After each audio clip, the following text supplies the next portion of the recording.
Você tem a Bíblia aí? Jonas capítulo 1. Acho aí. A palavra de Deus.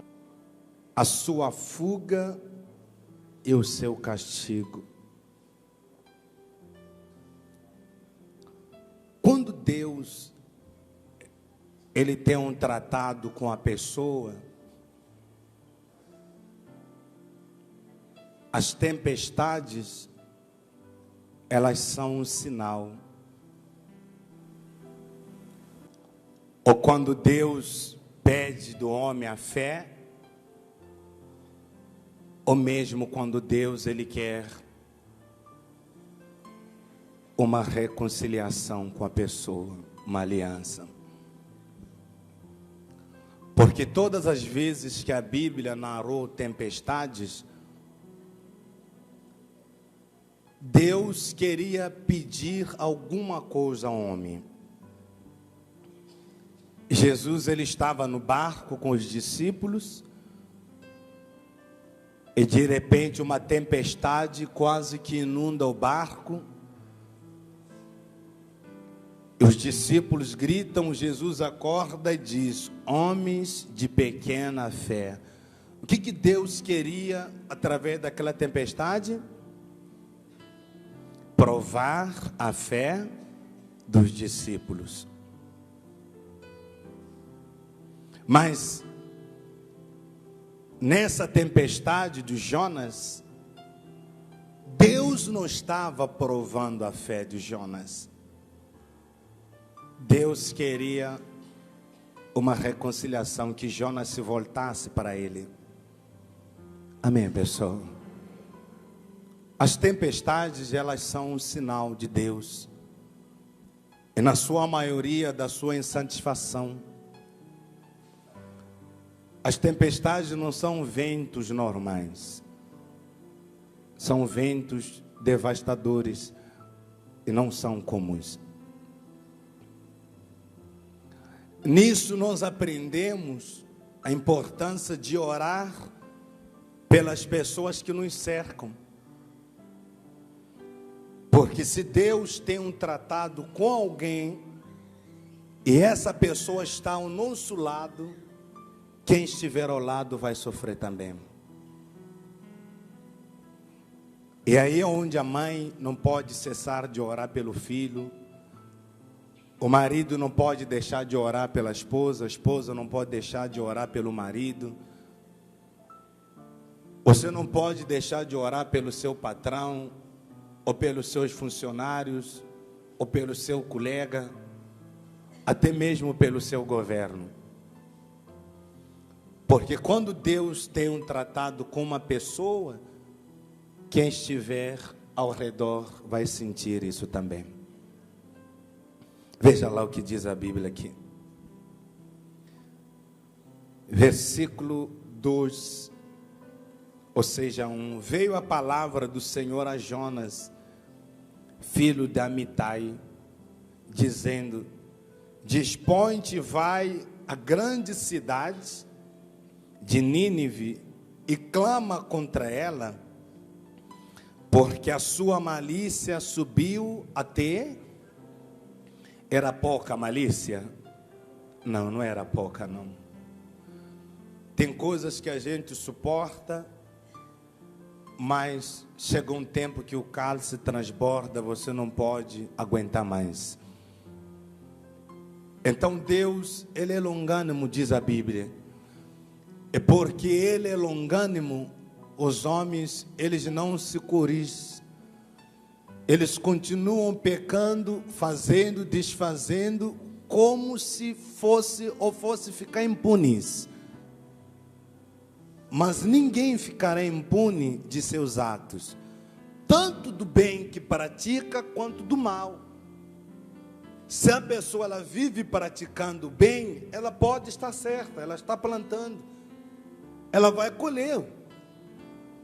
E se ela também vive plantando o mal que ela está plantando, num determinado tempo ela vai colher. E às vezes a gente fica semeando coisas ruins, desde a adolescência, juventude, e quando chegamos a uma idade em que devíamos descansar, em que éramos para colher o bem, é quando tudo aquilo de ruim que a gente há tempo atrás semeamos, começa a surgir contra nós. E às vezes até nos perguntamos, eu não fiz isso aqui, por que eu estou passando por isso? A gente não plantou naquele dia, nem naquela hora. De repente, há 3 anos, há 5 anos, há 7 anos, há 10 anos, há 20 anos atrás. É porque Deus é longânimo. A quem perguntava por que morre tanta gente do bem, os bandidos têm a vida que nem vida de ferro. Porque tanta gente do bem morre rápido, os bandidos vivem como se tivessem 7 vidas. Está clara a explicação. É porque Deus é longânimo. Ele espera que o bandido se arrependa. Amém, pessoal? Agora, quem é justo, Deus tem prazer em levar. Mas Deus não tem prazer em levar o pecador ou quem vive na prática do pecado.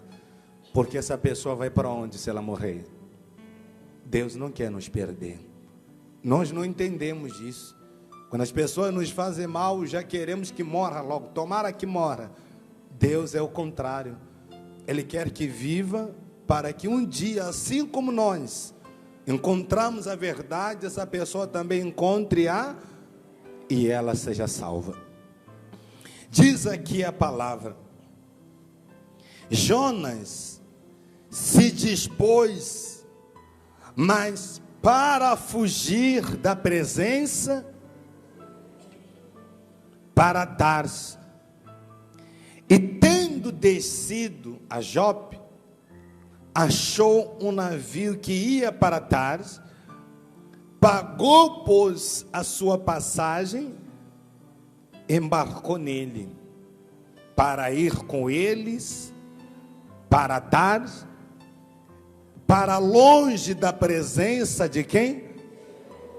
Tem como ficar longe ou fugir de Deus?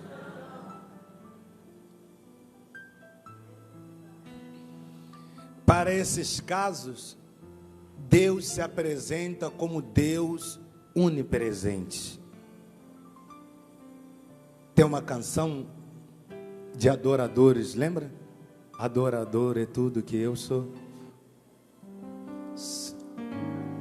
Tem uma parte que fala disso. Adorando é tudo que eu sou. Adorado, assim Deus me formou. E quem poderá calar a voz de um coração? Sim. Se eu subir aos céus, eu sei que lá estás. Se eu mergulhar no mais profundo mar, nunca poderei me ausentar do seu olhar. Tem como? Tem como não?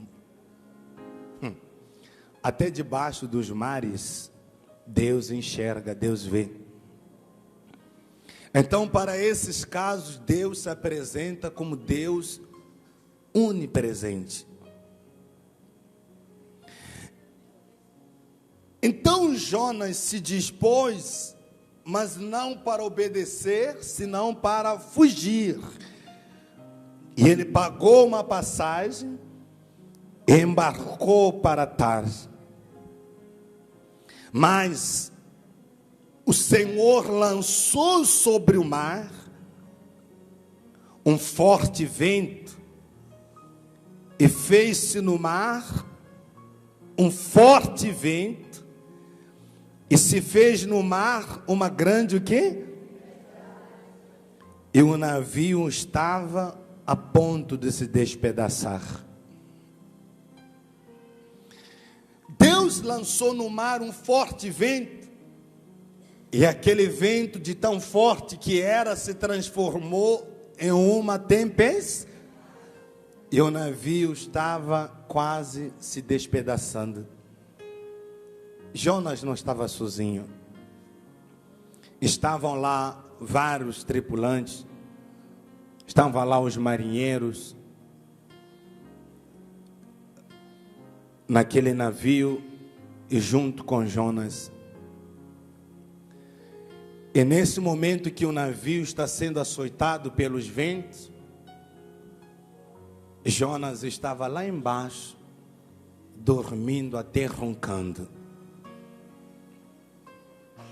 Causou um problema e foi se esconder. Ele estava dormindo, até roncando. E as pessoas de cima, que mal sabiam e nunca tinham cometido tamanha besteira, estavam sofrendo por coisas que não sabiam.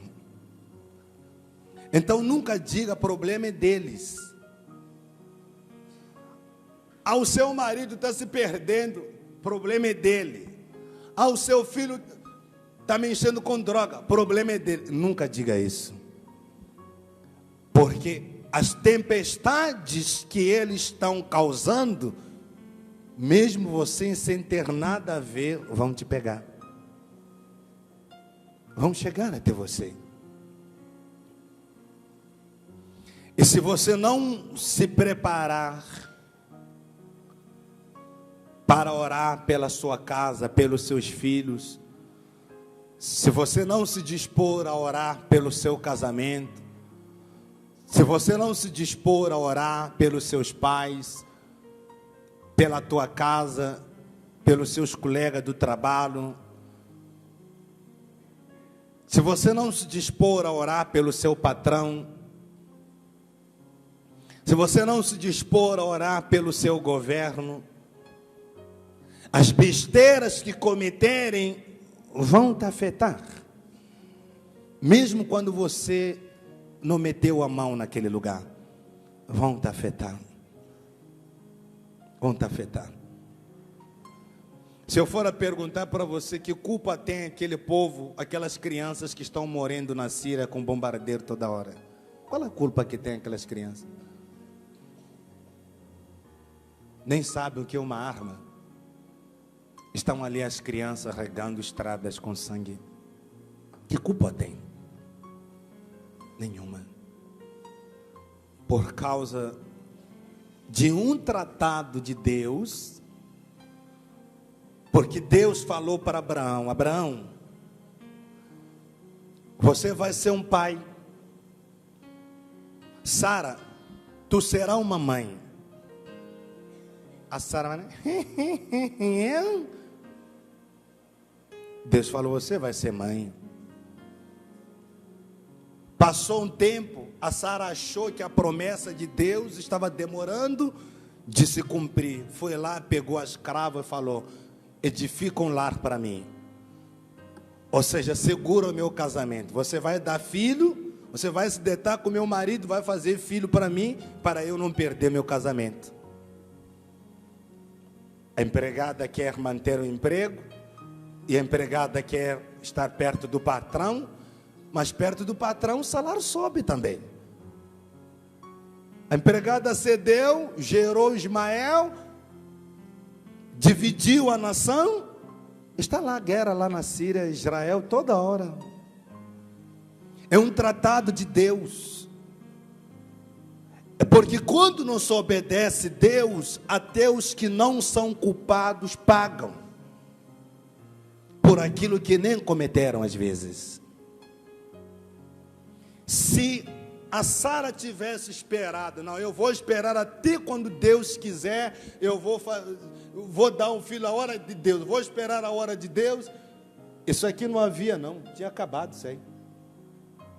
Mas os palestinos estão requerendo: não, temos parte aí, não, nós queremos nosso território aí dentro, não, também fazemos parte aí dentro. Abraão é vosso pai, também não sou pai também. Não, mas vocês são um bastardo. Sou bastardo não. Eu sou filho dele, eu tenho parte aí também. Eu sou sangue dele.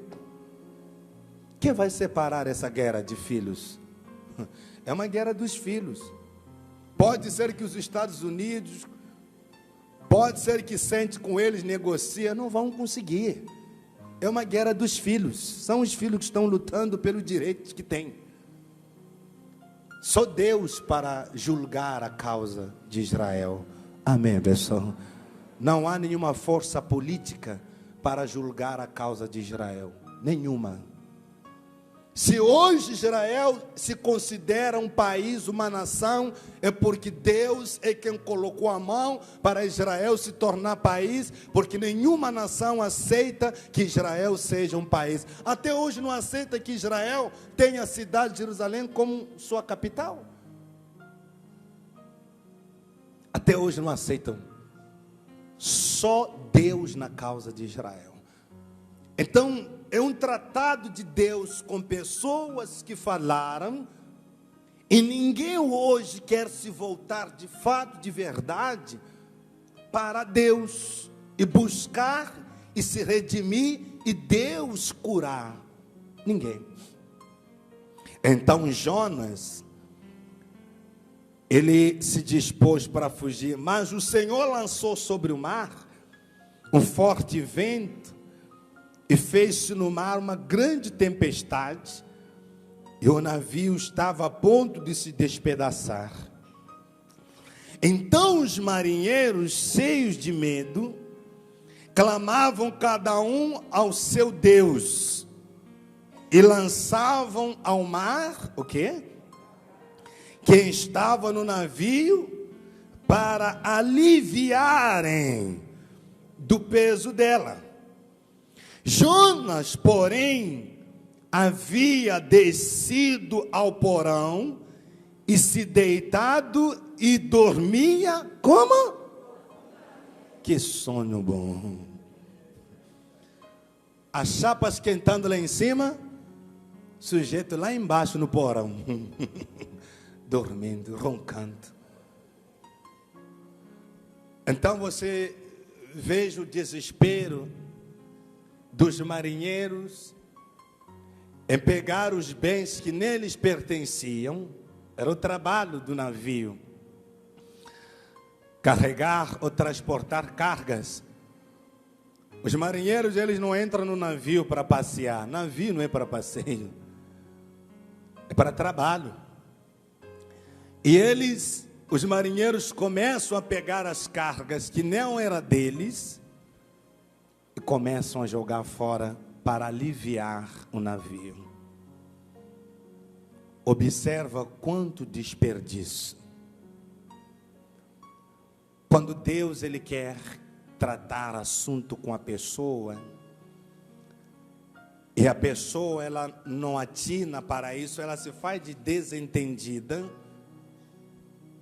Deus permite certas tempestades, e de repente o casamento sofre, os filhos sofrem, surgem doenças, começa a perder emprego, perde-se amigos, pessoas se afastam, cria-se uma tempestade em que a pessoa começa a perder.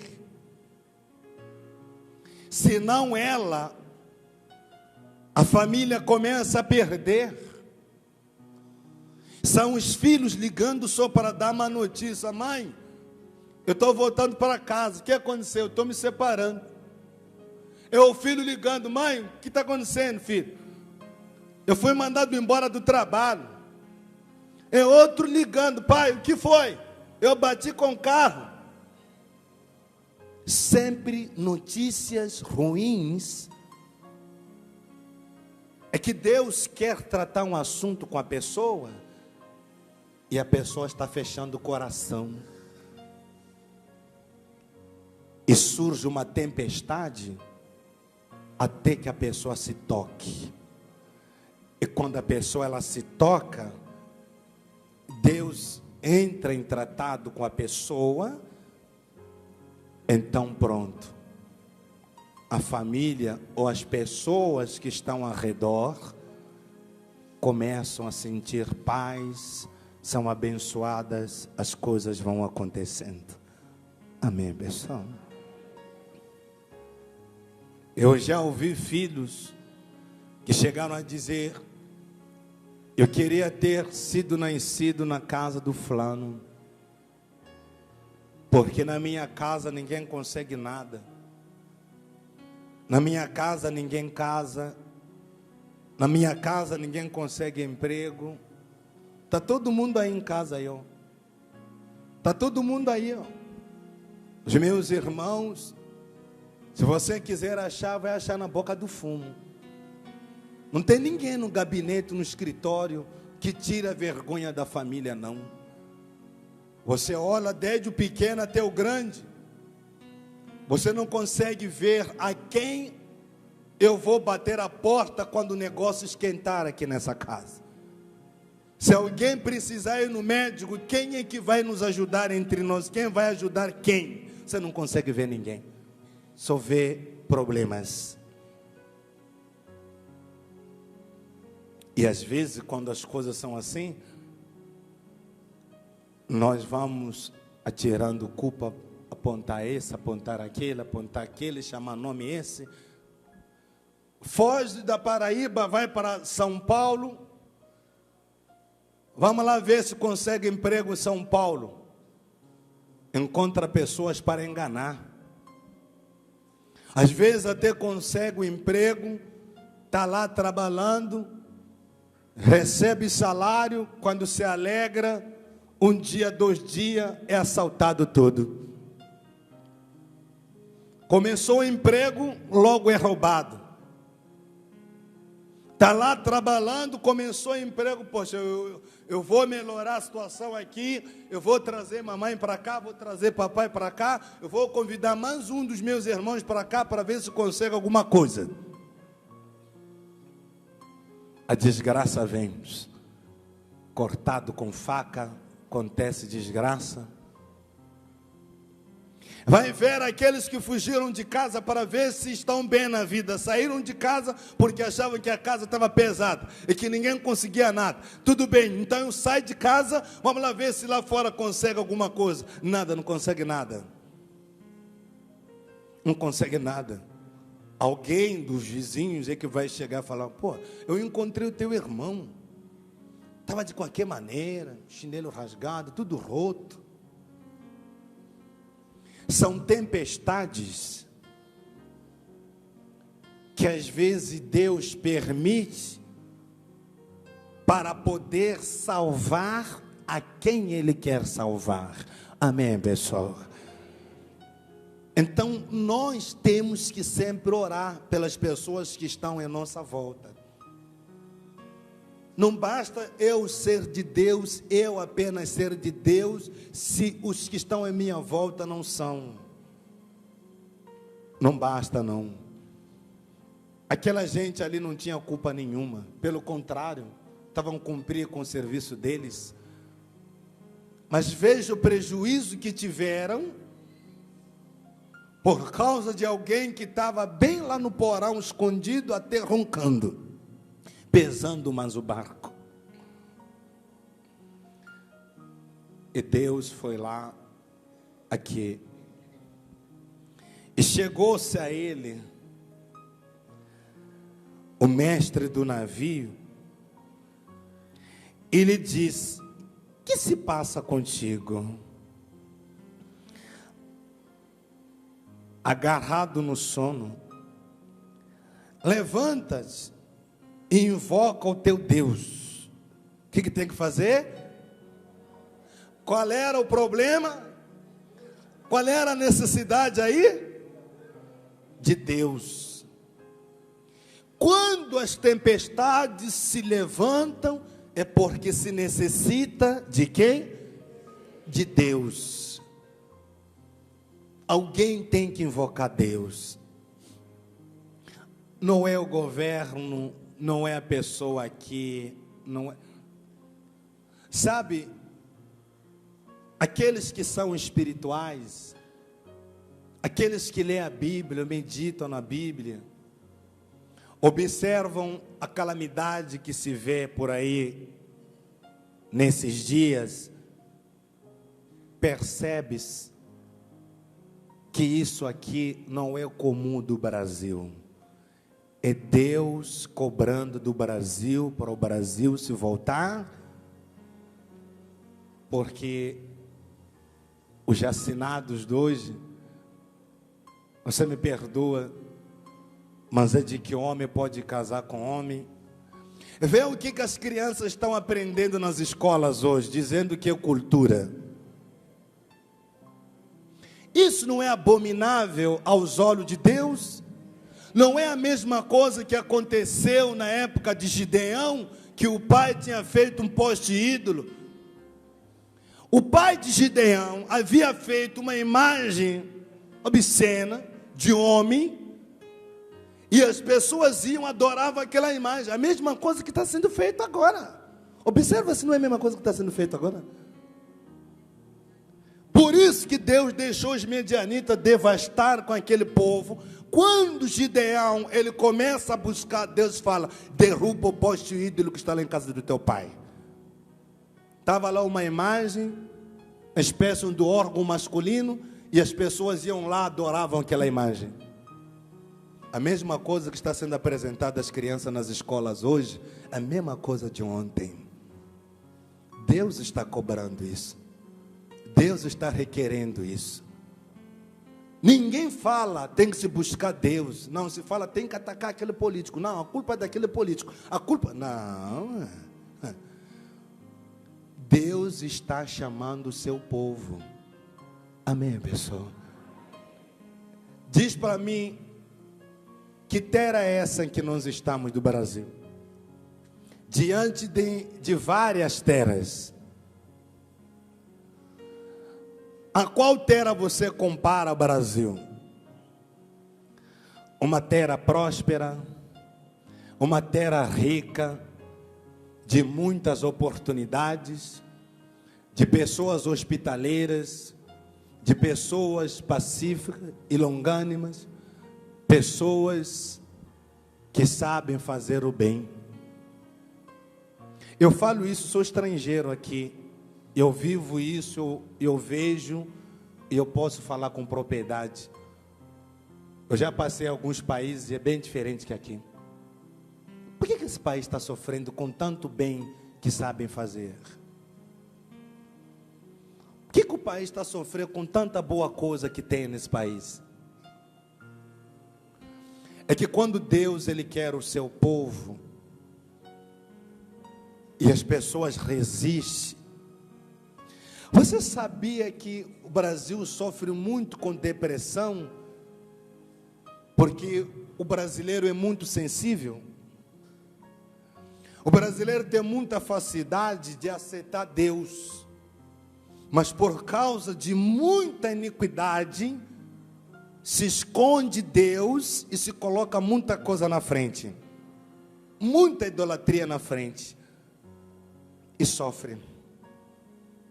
E hoje Deus me manda dizer que se você se voltar para Ele, não vai ser salvo você, mas como também todas as pessoas da embarcação. Amém, pessoal? Você está levando alguém na sua embarcação. Há pessoas que você está levando. Na sua embarcação vai lá o filho, vai lá o neto, vai lá o marido, vai lá a mulher. Na sua embarcação tem muita coisa aí dentro.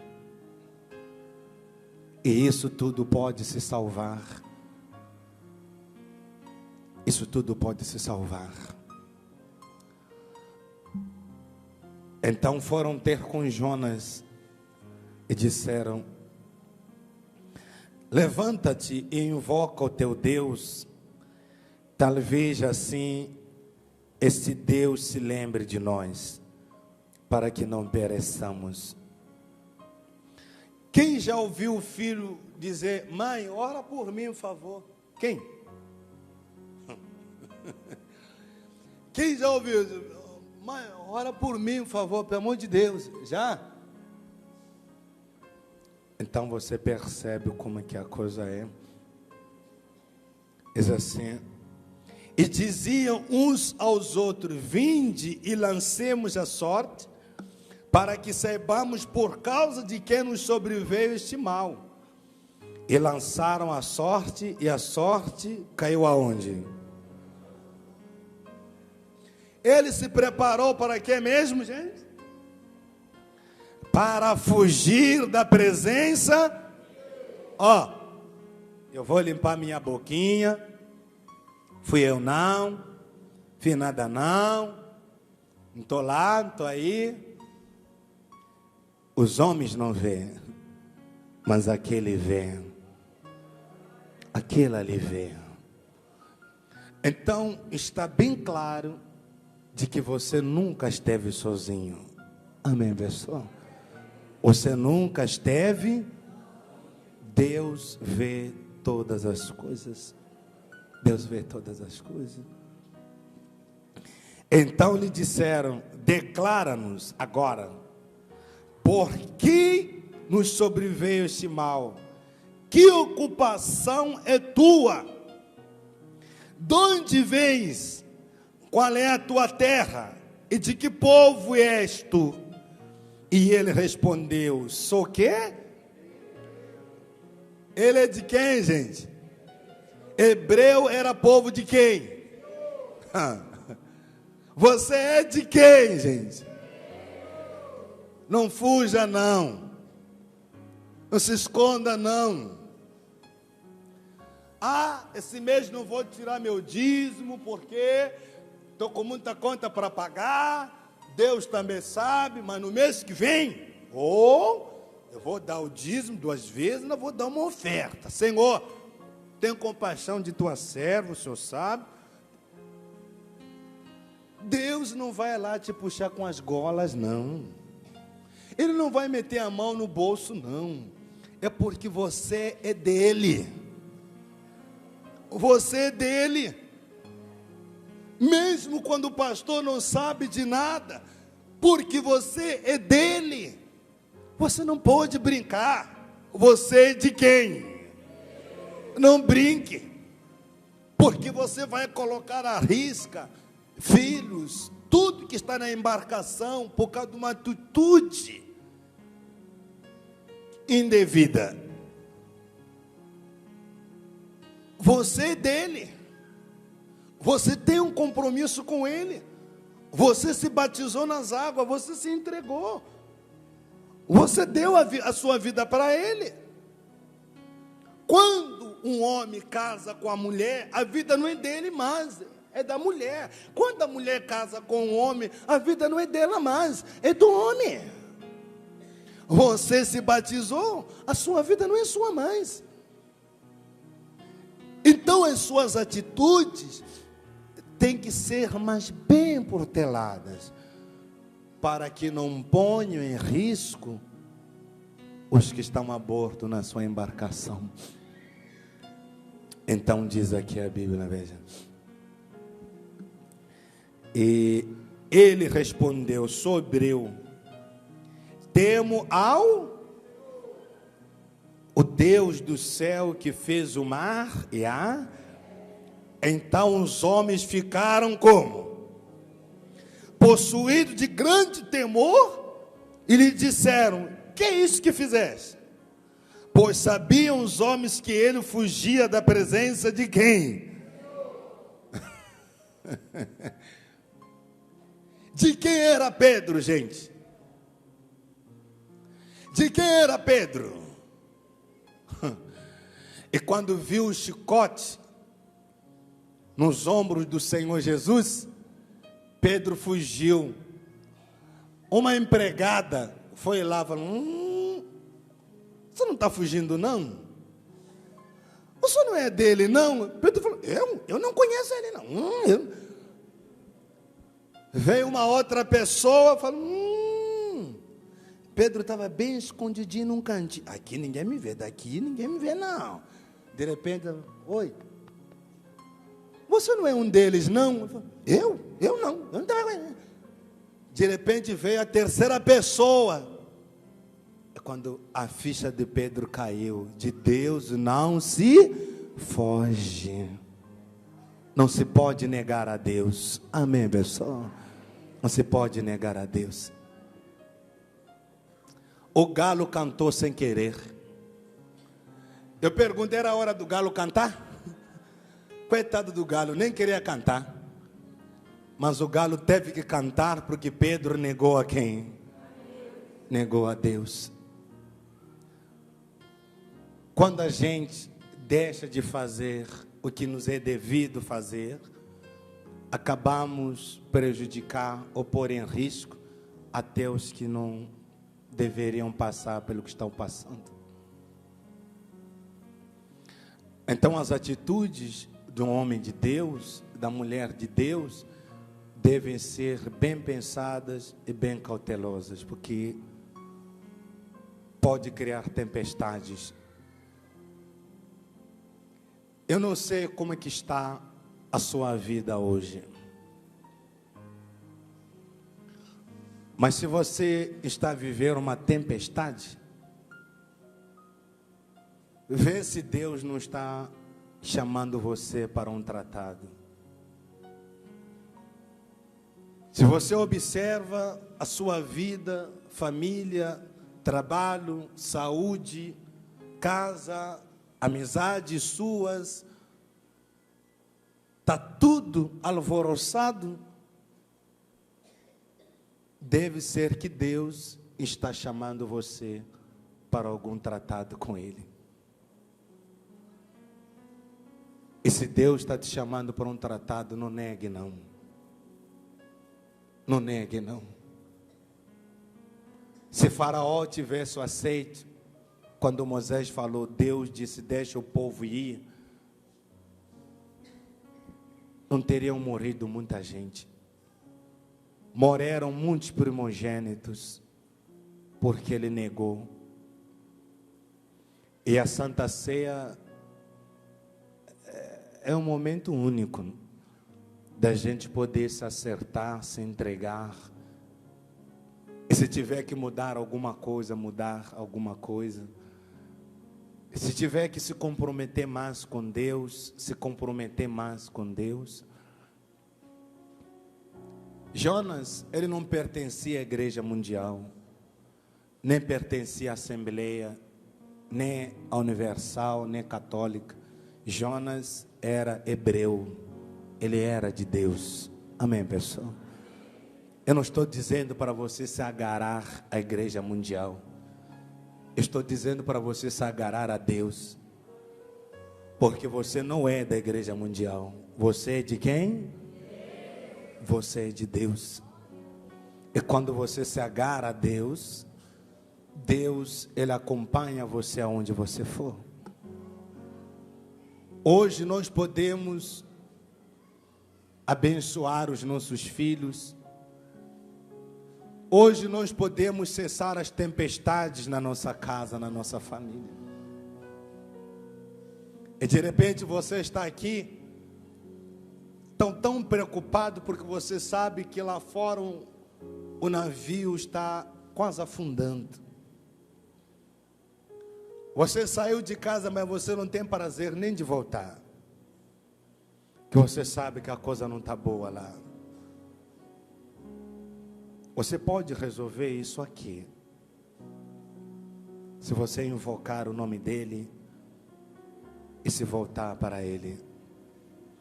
Se você se abster de algumas coisas. Jonas ficou 3 dias sem ver a luz do sol. Se absteve do sol, da comida. Ele não comeu durante 3 dias, debaixo do peixe. Mas quando ele saiu, até a grande cidade idólatra se converteu, e ele mesmo voltou abençoado. Amém, pessoal? Grande profeta Jonas. Curva a sua cabeça, por favor. Espírito Santo, que nesta manhã o Senhor venha nos elevar a Ti e tenha compaixão de nós. Ajuda-nos a nos aproximar mais e mais de Ti. Salva o Teu povo. Senhor, tem compaixão dos filhos, das filhas e de tudo que está a bordo no nosso navio, que não venha se perder. Que nessa manhã haja uma aliança, haja uma reconciliação, de forma a ver bonança e paz, em nome do Pai, do Filho e do Espírito Santo, em nome de Jesus, amém? Então receba a ceia e receba Jesus, por favor. Quando todos os meus medos já não cabem mais em mim, quando o céu está de bronze e parece que é o fim,